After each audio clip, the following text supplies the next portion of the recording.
힘이 필요합니다. 우리 당이 바로 하나가 되어야 하는 이유입니다, 여러분.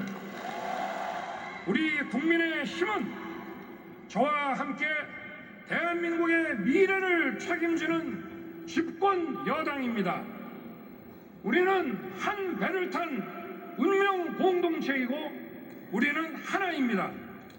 당정이 원팀이 되어 오직 국민만 바라보고 일할 때 국민들께서도 더 큰 힘을 우리에게 실어 주실 것입니다.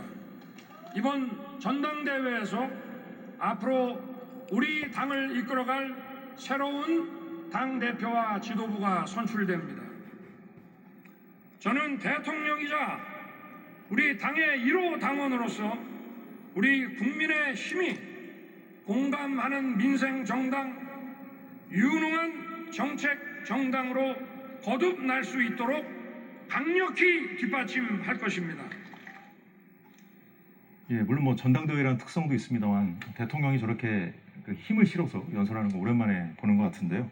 자, 이승훈 부위원장님, 이미 뭐 투표는 종료됐고 개표가 진행되고 있는 상황이기 때문에 대통령이 전당대회에 왔다고 해서 뭐 이렇게 영향을 미칠 만한 그런 소지는 없는 거잖아요. 그럼에도 불구하고 저 대통령이 왔다는 것 자체가 어떤 당원들에게 준 메시지가 클 것 같은데. 저는 이제 대통령이 왔다는 메시지보다는 대통령이 국민의힘 당원들과 함께하고 있다, 이런 메시지를 좀 주고 싶어서 왔던 것 같아요. 예. 지금 국민의힘 지지자들이 이번 전당대회 과정에서 좀 실망도 많이 했고 또 후보들 간에 뭐 친윤이냐 반윤이냐 비윤이냐로 많이 갈라졌기 때문에 그런 과정 속에서도 윤석열 대통령이 지금 당원들과 함께하고 있기 때문에 우리 국민의힘이 정부 여당으로서 함께 가자, 이런 메시지를 주고 싶어서 왔다는 데 좀 저는 방점을 두고 싶고요. 또 대통령의 어떤 말씀에서 좀 이해가 안 되는 부분은 극단적 요소 야대라고 하셨잖아요. 그럼 정말로 극단적 요소 야대여서 국회의 협조가, 특히 야당의 협조가 없으면 자신이 하고자 하는 정책을 통과시키기가 어렵거든요.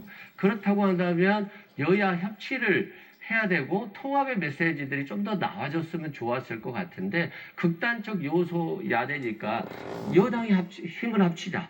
근데 여당이 힘을 합쳐서 뭘 할 수 있겠어요? 결국에는 국민이 단합해야 되는 것인데 너무 이제 뭐 여당 전당대회이기 때문에 여당이 단합하자 뭐 그런 취지로 뭐 읽힐 수는 있겠습니다만 대통령의 어떤 국정 방향이 뭐 당대표가 당선이 되면 이제는 이제 통합으로 가야 되고 여야 협치가 돼야 되고 그래야지만이 남은 임기 동안 대통령이 하고 싶은 걸 조금이라도 할 수 있는 거거든요. 저는 그래서 당대표가 당선이 되면 그 당대표가 대통령과 차별화보다는 대통령을 좀 바꿔서 국정 방향을 바꿔서 좀 끌어들이는 그 방향이 맞는 거 아닌가 싶어요. 단순한 차별화는 뭐 다툼만 있지 않겠어요? 자, 그러면 이제 아까 예상하시기로는 한동훈 후보가 이제 될 가능성이 크다고 좀 보셨잖아요. 네. 그럼 이제 차별화 행보하면 안 된다고 하셨는데 어떻게 봐야 됩니까? 이게 이제 좀 다른 각도인데 뭐 한동훈 후보 다 차별화하라는 거잖아요. 차별화해서 최상병 특검법도 통과시키자 하는데 결국에는 그건 이제 당과 정이 완전히 싸움 모드가 될 거예요. 결국에는 한동훈 후보가 당대표가 되면 대통령 잘 설득해서 저번에 김건희 여사 문자 익십 논란에서 이제 벗어나서 대통령은 이제 공식적인 라인이잖아요. VIP를 잘 설득해서 최상병 특검도 좀 통과시켜서 국민이 원하는 방향으로 좀 보여주고 그래서 하나 양보하면 야당도 하나 양보할 수밖에 없는 거거든요.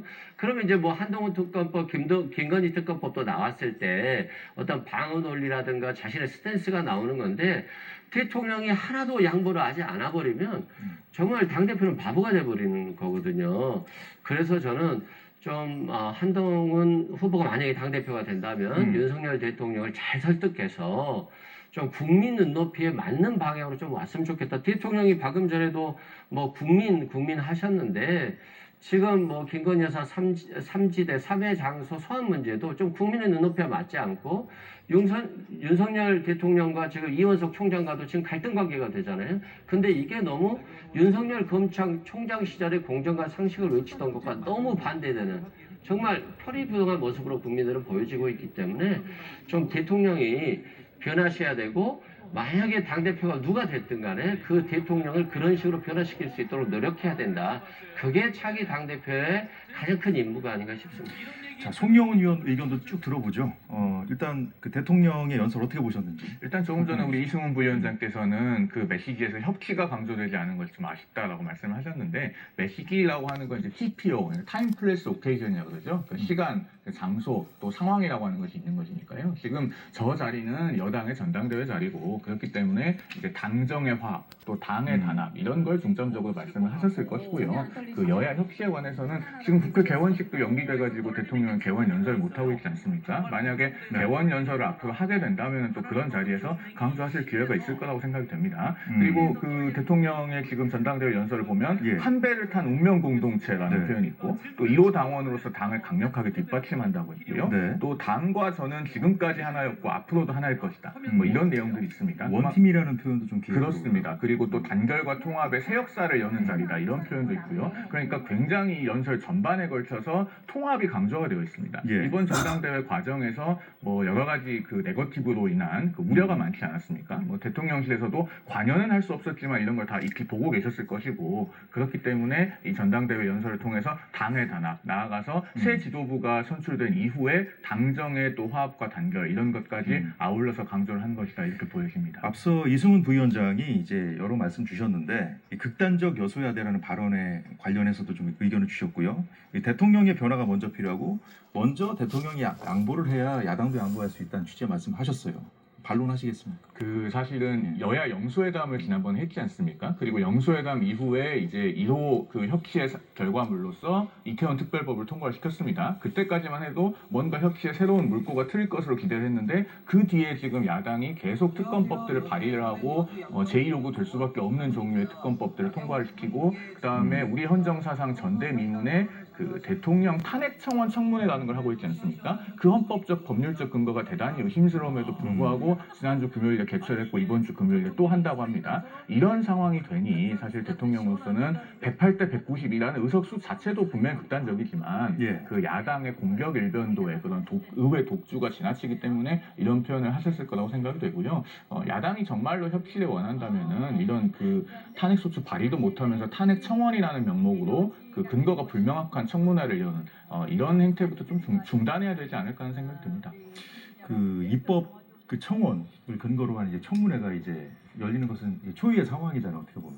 그 이후에 이제 정청래 위원장을 공격하는 그 내용도 이제 청원으로 올라와서 이것도 뭐 청문해야 되는 거 아니냐? 그러니까 또 그거하고도 공방을 벌이고 있던데 어떻게 보세요? 정청래 위원장 같은 경우는 청문회 하자고 할 거예요. 그런 측면에서 하자고 했죠, 이거. 국민의힘 의원들이 이제 공격하는 포인트가 조금 달라져야 될 것 같다, 이런 생각이 들고요. 실은 뭐 대통령의 권위도 많이 무너졌어요. 윤석열 정부 들어서면서 대통령의 권위가 많이 무너졌고, 검사 탄핵, 대통령 탄핵 이런 말들이 너무 쉽게 나오고 있잖아요.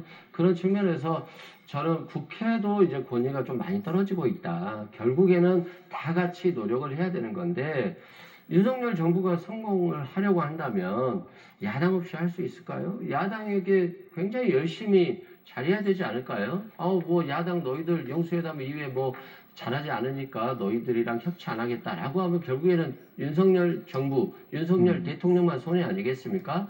국민 입장에서 봤을 때는 대통령이 좀 공감해 주기를 원하는데, 왜 최상병의 어떤 죽음에 대해서 공감하기는커녕 그 죽음을 축소하고 외압을 행사해서 사건 수사를 못하게 하려고 할까? 이거에 대한 고민들이 있거든요. 이태원 참사가 일어났을 때 159명이 사망했습니다만 여기에서도 이태원 특별법에 대해서 굉장히 늦었거든요. 저는 한동훈 후보가 조금 잘할 수 있다라고 생각되는 게, 이번에 공소 취소 사건 터지자마자 바로 사과하잖아요.